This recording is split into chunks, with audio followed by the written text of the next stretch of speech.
ආදරණීය මහින්ද අයියා. සැබෑ හිතවතේ. Our beloved comrade Mahinda is a true friend of the people. However, our beloved comrade was hijacked by that family.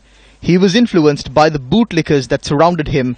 Then his main aim was not to work for the people that he loved, but for the bootlickers and the family that surrounded him. ඊට පස්සේ ඔහු ක්‍රියා කරේ මේ මූලික අරමුණු ඔස්සේ මේ රටේ ආදරණීය මහින්ද අයියට ආදරය කරපු මිනිස්සුන්ගේ ඕනෑපාකම් නෙමෙයි. අර සට්ටම්බිරාල්ලාගේ ඕනෑපාකනුයි අර පවුලේ ඕනෑපාකනුයි. A very good evening and welcome to this Sunday's edition of News First Weekend, coming to you live from our Newsfirst studios in Colombo. I'm Arundhati Mudannaika. Let's take a look at the stories making headlines this evening. Delays in financing Phase 1 of the Central Expressway. Speaker Karujaya Surya provides a guarantee over new constitution. Flood victims in the Colombo district receive compensation. Health sector trade unions to stage token strike on the 26th of October. Now the stories in detail. The Road Development Authority states that construction work on Phase 1 of the Central Expressway continues to move ahead despite delays in obtaining the required funding for the project. The Sunday Times reported today that work on the first phase of the Central Expressway has been put on hold due to continuing delays in obtaining funds from the Exim Bank of China. Phase 1 of the controversial Central Expressway is being financed through a loan of $1.1 billion. However, the Sri Lankan authorities are yet to receive the funds from the bank. The first phase of the Central Expressway was to begin in June last year and conclude by 2020. Speaking to News First, RDA Chairman Nihal Suryarachi said that the contractors selected for Phase 1 of the project are working with their own money until the government receives money from the Exim Bank. Suryarachi notes that there is no stoppage in work, but did say that the rate of progress is not what was expected. He added that the Exim Bank is in the process of finalizing the loan and that the loan agreement is yet to be signed. The Sunday Times, quoting an official from the External Resources Department, reported today that the government is keen on obtaining the loan from the Exim Bank as it had a fixed interest rate and was repayable in 20 years with a 5-year grace period. The Sunday Times also reports that negotiating another loan for the project could delay the entire process and the project itself. When discussing about highways, we see that the bank providing the loan is the Exim Bank, a Chinese bank. The company that has obtained the contract is also Chinese. When matters are inquired from the RDA, they say, yes, the work is ongoing and that the work has not stopped. What does this mean? How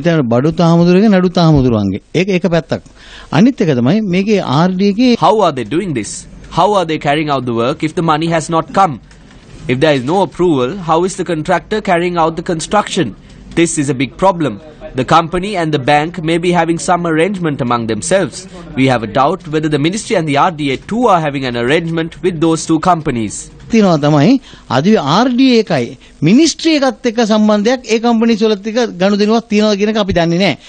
backdrop where finances are yet to be obtained, is the construction work on Phase 1 of the Central Expressway moving ahead with cabinet approval?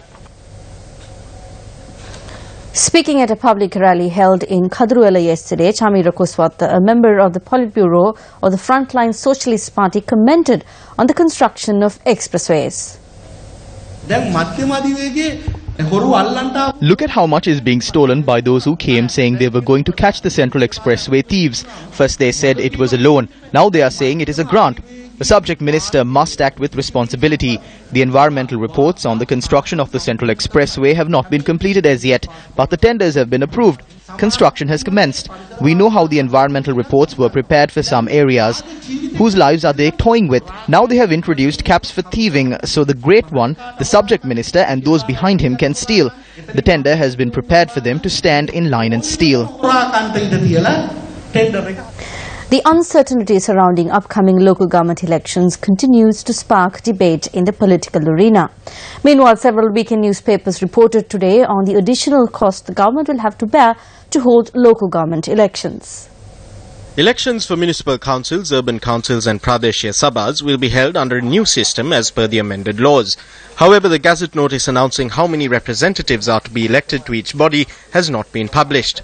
According to the amendments to the Municipal and Urban Councils ordinances and the Pradeshya Sabhas Act, 60% of the representatives of each body will be elected on a first-past-the-post basis, while 40% will be elected under a system of proportional representation. A quota of 25% for women representatives has also been introduced.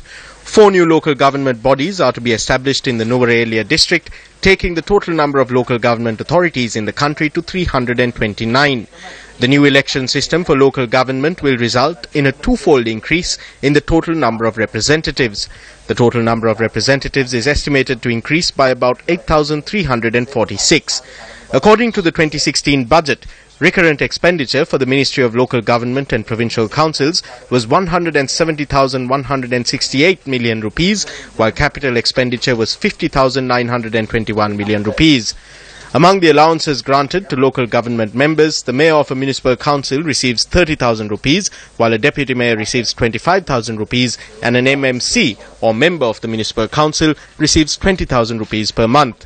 Allocations are also made for telephone and transport expenses. Accordingly, on average, the cost of wages, allowances and other benefits for local government bodies amounts to 90 million rupees monthly, or 1.08 billion rupees a year. Local government authorities have a term of 4 years. Since the number of representatives will double under the new system, a sum of 2.16 billion rupees will have to be allocated each year. No announcement has been made as yet on additional benefits and privileges that will be afforded to local government representatives. Since the number of representatives will double, additional facilities will have to be allocated in order to be able to hold sittings of the local government authorities. For example, while the Colombo Municipal Council previously had 53 members, under the new system the number of members will increase to 110. This will lead to a parallel increase in expenditure on several facilities, including telephones, sanitation facilities, restrooms, staff, food and parking. Is it worth spending such a large sum of state funds, which is meant to be used for the welfare of the people, in order to maintain a large number of representatives? For your attention. Physical or psychological disabilities can have a massive detrimental effect on people's lives, leading them to the depths of despair. However, across the country, we find examples of people who refuse to cower to disability and succeed with support and encouragement. This is the story of one such hero from Kahadua.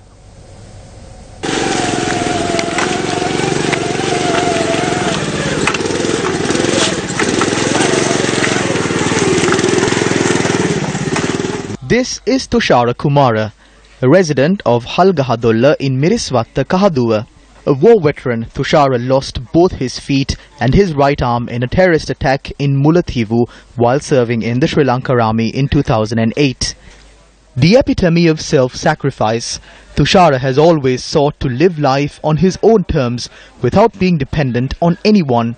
While the loss of his limbs was a major challenge to overcome, Vimal Priyantha, a mechanic from the village of Gonathippala in Agalia, came to Tushara's aid, designing this motorcycle which can be operated with one hand.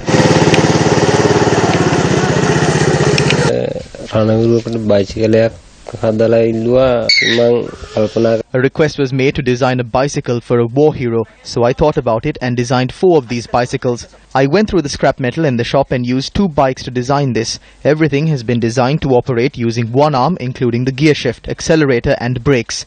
If I had access to better technology, then I could improve the design by including a reverse function too. There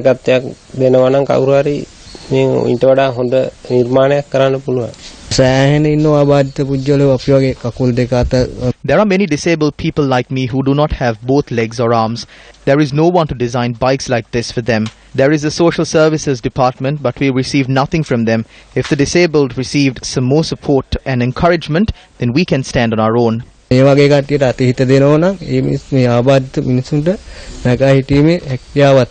Simple actions can transform lives. Imagine the good work that can be accomplished if people like Tushara, who refuse to bow to physical disability, and inventors like Vimal, who see the world through fresh lenses, are given the support they deserve. The public are being forced to bear the cost of several fraudulent and failed projects undertaken in this country. Exposés over the past several months have revealed that this has been caused by complex strategic dealings between wealthy and powerful persons. The Expressway scam, the bond scam, the LP gas deal, the coal deal, irregularities in purchasing power from the private sector, and irregularities in formulating a national payment platform are only a few examples of such projects. Against such a backdrop, this report from 2016 revealed that the poorest 20% of people in the country only receive 4.8% of the country's total income. This was revealed following a 2016 survey of household income and expenditure. Comparatively, the richest 20% of people in the country claim over half the nation's wealth, amounting to 50.8%. There are people who made millions and trillions of rupees through the bond scam. When such vast sums of money are made, the taxes due to the government are never paid. At the same time, the extent of the assets these people own has not been revealed. Similarly, many politicians and public officials from the Rajapaksa era who amassed vast sums of wealth through fraud and corruption have hidden this black money away and are also hiding the assets they own. The law is yet to be enforced against them, and we are extremely disappointed with this. It is a public secret that a majority of ministers and MPs of the former government and this government have not submitted their declarations of assets and liabilities to Parliament. This in itself reveals the source of inequality and poverty, and it also reveals who holds the wealth of this country. පරකමින් උපයාගත් ධනය සංගවාගෙන තැබීම. මේවා එළියට නොයෑම නිසා තමයි මෙවැනි තත්ත්වයක් උද්ගත වෙලා තියෙන්නේ. 1.5 years ago, through the Newsfirst Gum initiative, we uncovered the myriad problems caused by social and income inequality. A comprehensive scientific report compiled together with the University of Peradeniya detailed at great length the commonalities in problems being faced by ordinary people across the country. This report identified the chief cause of poverty in the country and led to another report in 2017 on key issues facing the rural populace in Sri Lanka. The report was also presented to the United Nations at the first World Humanitarian Summit held in Istanbul, Turkey.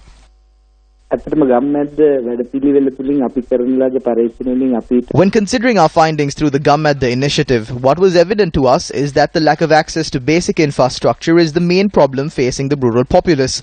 Since independence, every government has allocated vast sums of money for rural development and infrastructure development. We believe that these funds have not been directed to where it was required. And I believe that the existing administrative structure is not conducive to the effective disbursement of these funds. The way I see it, only a tiny portion of the money allocated by the central government makes its way to the villages. We need a new development structure, or no matter how much money is allocated by whichever government, it will not go where it is required. This is what we have uncovered in my experience and through the Gum initiative.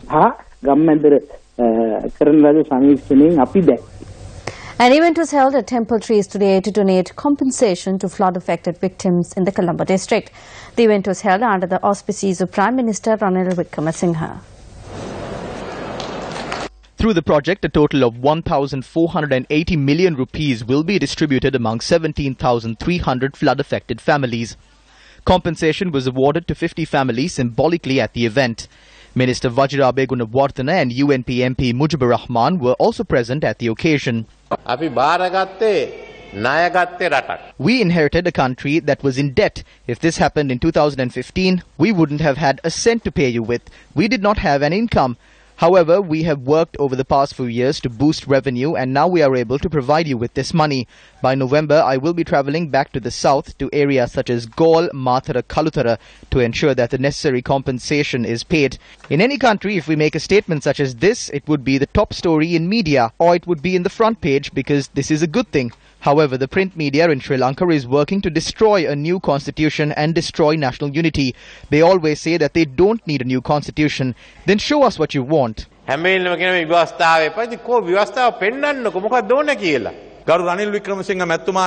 We should thank Prime Minister Ranil Wickremesinghe because he took this task on himself and worked hard. As a result, today you receive a large sum as compensation to rebuild your lives. Such an act has never been done before.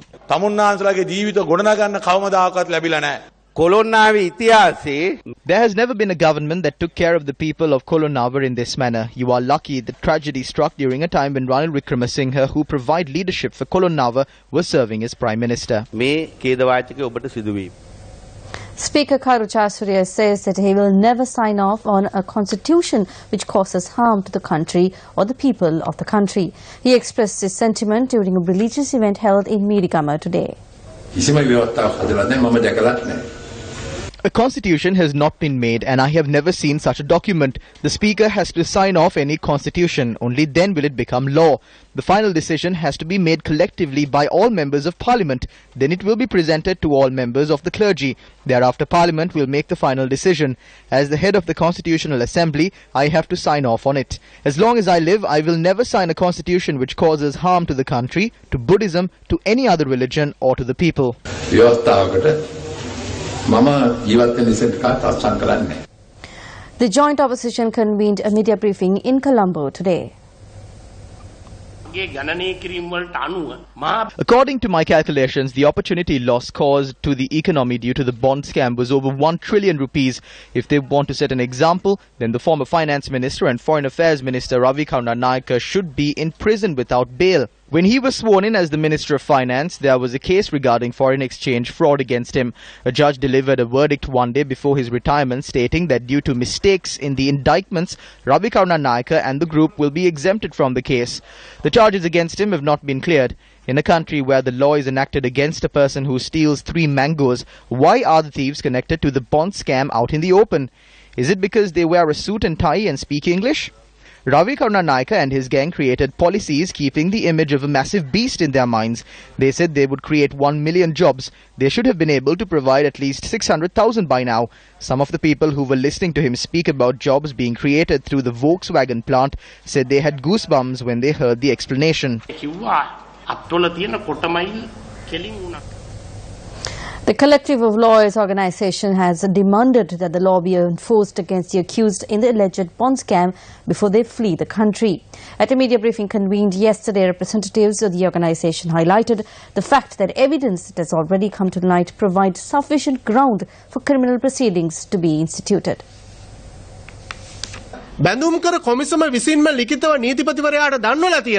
The Bond Commission has already informed the Attorney General in writing that enough evidence has come to light in order to file a case. However, to date, no case has been filed and no explanation has been given to the people on how the law will proceed. What will happen is that in a few days, the bond thieves, all the thieves with dual citizenship, will flee to another country. Then they will say they are citizens of Singapore and England, so how can we arrest them? There are problems with extradition agreements between these countries. If thieves who are caught red-handed can't be prosecuted, then what is the point of the police and the law of this country? The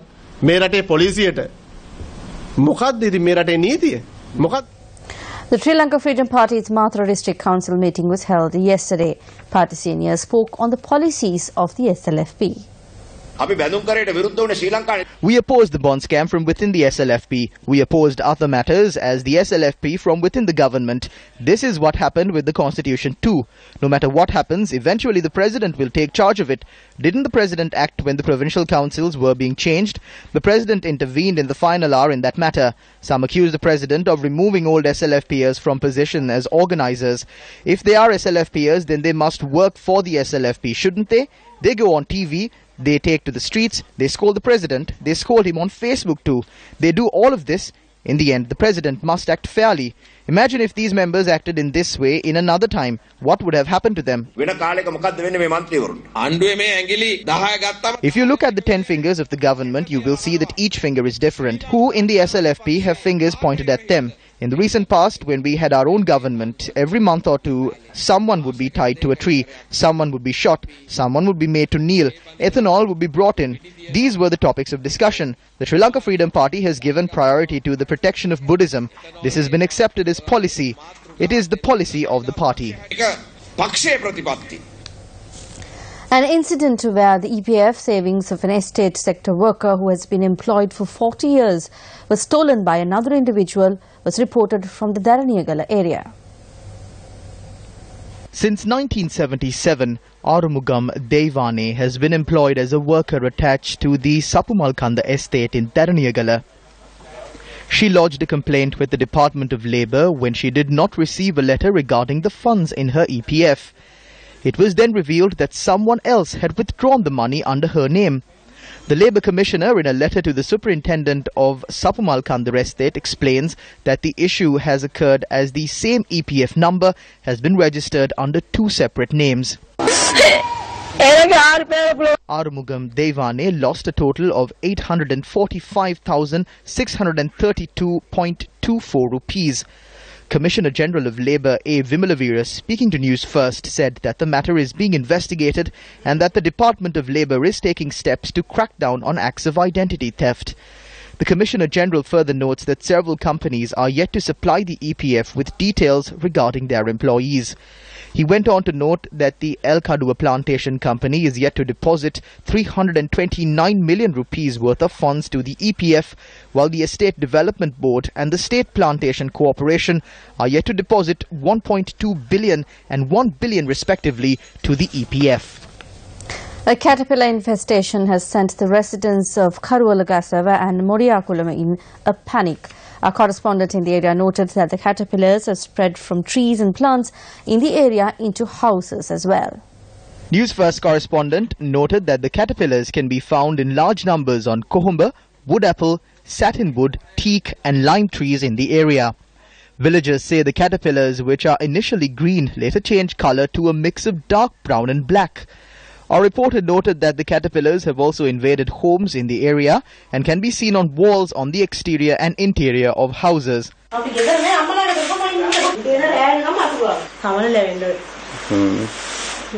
The caterpillar infestation has also spread to roofs, and the animals have also taken a liking to clinging on to mosquito net. News First made inquiries from the secretary of the Karualagasava Pradeshia Sabha regarding the inconvenience caused to the public. He noted that the matter would be discussed with the Chief Medical Officer and Public Health Inspectors tomorrow, following which a decision will be made on a future course of action. A statue of Lord Buddha was ceremonially placed within the new Buddha Mandir of the Lanka Vihare in Sawara, Japan today.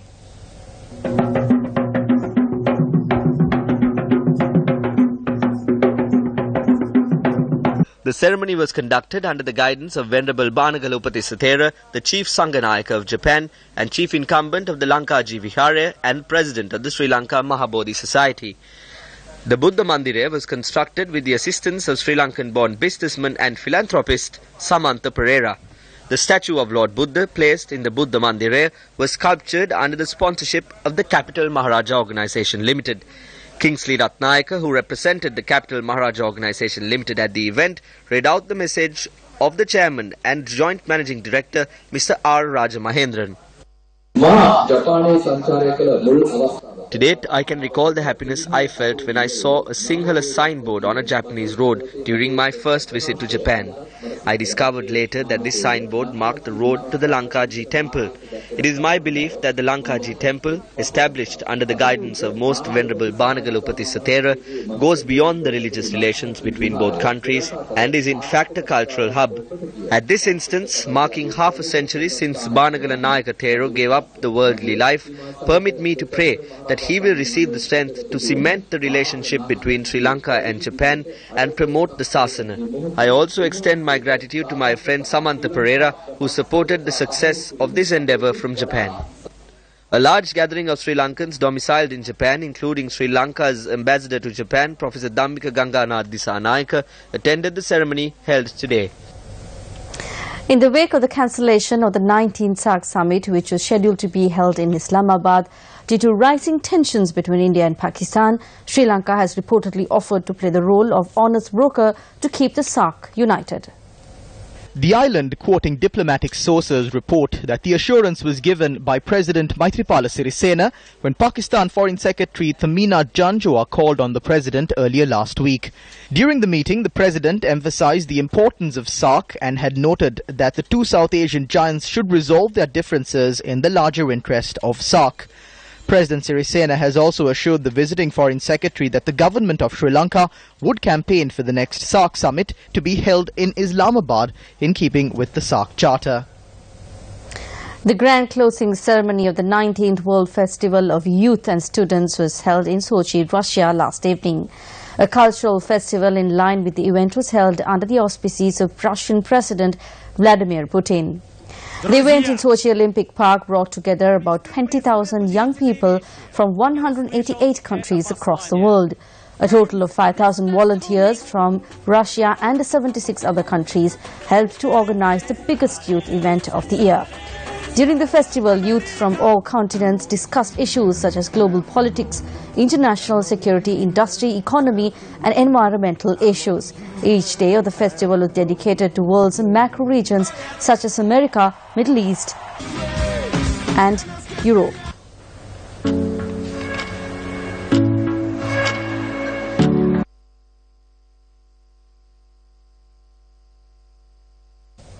The Asia-Pacific Choir Games 2017 kicked off officially in Colombo under the auspices of Prime Minister Ranil Wickremesinghe yesterday. Sri Lanka becomes the first ever South Asian nation to host the Games.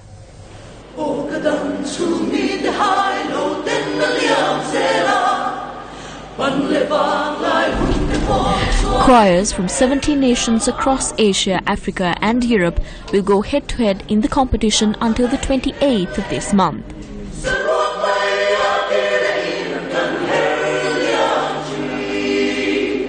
Choir singing, the choral singing is a part of our tradition. Yesterday evening, I was at the Pitiyakethara Rajamaha Vihara in Madavela, and a bevy of girls came along to sing Jayamangala. So that's been one of our choruses for 2000 years. I think that's an habit we all got in the subcontinent, which some feel started with the chanting of the Vedas on the Indus and came along. But that tradition has stayed on through our temples, through our kovils and the village festivals, the mini festivals, the harvesting festivals, when you harvest the same as you drive the devils out. And it has also been modernized, I must say, by people like Edrivira Sarat Chandra, whose Maname, the love song, Preme Manarajana Veis, one that modernized all choral singing. An event to distribute housing loans under the Gamunda program was held in Debrabava Tissa Maharama today. The event was held under the auspices of Deputy Leader of the UNP, Minister Sachit Premadasa. A total of 166.5 million rupees will be distributed through the loan scheme.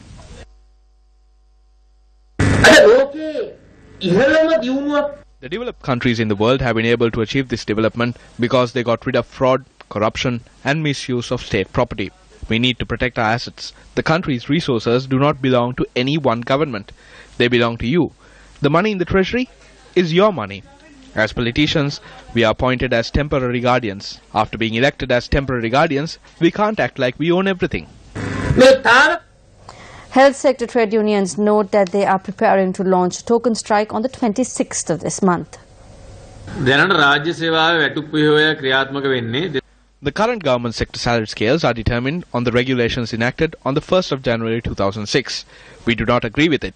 The Cabinet of Ministers recently gave a pay rise to the railway sector and changed the grading scheme within a short amount of time. In such a backdrop, what happens to all the other services? The change is good. Please ensure that we benefit from this change as well. When we inquire about the matter from the Salary Commission, they act helpless. We call on the government to begin a discussion about this. At least give us the things that have been taken away from us. Well, that's a wrap from the News First team for tonight. Thank you very much for joining us. Have a great week ahead of you. Good night.